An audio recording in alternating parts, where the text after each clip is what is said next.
প্রথমে তোমাদের একটি ভিডিও দেখাবো, তারপরে ভিডিওটি সবচেয়ে ফানি কমেন্ট গুলি পড়ে শোনাবো। এটাই হচ্ছে আমাদের একসাথে শেষ গেট রেডি। আজকের পর থেকে আমি আর ওর সাথে কোনো ভিডিও করব না, যেহেতু এটা আমাদের একসাথে শেষ ভিডিও। তার জন্য মনটা অনেক খারাপ লাগছিল। জানো তো, আমরা জার্নিটা শুরু করি আজ থেকে প্রায় 3 বছর আগে। তখন ভাবিই নিজে হঠাৎ করে ওকে এইভাবে ছেড়ে দিতে হবে। সারাটা জীবন একসাথে থাকবো ভেবেছিলাম, মাঝপথে এসে যে সবকিছু এভাবে এন্ড হয়ে যাবে সেটা কল্পনাও করতে পারিনি। কি হয়েছে আমাদের মধ্যে, কেন এই সিদ্ধান্তটা নিলাম, সবই বলছি তোমাদেরকে। আসলে জানো তো, শুরুতে না সবকিছুটাই স্মুথ ছিল, খুবই সুন্দর ছিল, কিন্তু যত দিন যাচ্ছে, বছর যাচ্ছে, ও অনেক বেশি উইক হয়ে পড়ছে। আর আমি উইক জিনিস একদমই পছন্দ করি না। শুধু আমি কেন, কোনো মেয়েই কিন্তু উইক জিনিস পছন্দ করবে না। তাই 3 বছর একসাথে থাকার পর এবার সিদ্ধান্ত নিয়েই নিলাম ওকে এবার পাল্টে ফেলবো, কারণ আমার লাইফে প্রচুর অপশন আছে। আর তাই নতুন কারোর সাথে দেখা করার জন্য কিন্তু আমি সুন্দর করে রেডি হতে শুরু করে দেই, আর শেষবারের মতন তাকে যতটা পারলাম ইউজ করে নিলাম। নতুন অপশনের সাথে দেখা করার জন্য আমি আমার বয়ফ্রেন্ডকেও সাথে নিয়ে গেছিলাম, কারণ এটা আমার বয়ফ্রেন্ডের জন্য একটা বড় সারপ্রাইজ ছিল।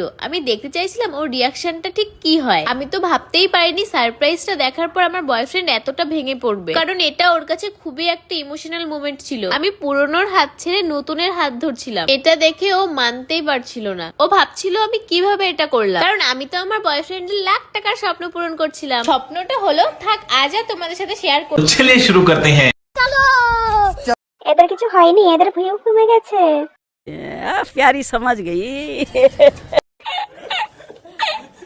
ঢং করে কথা কস কেন, তোর তো আরো কষ্ট আছে।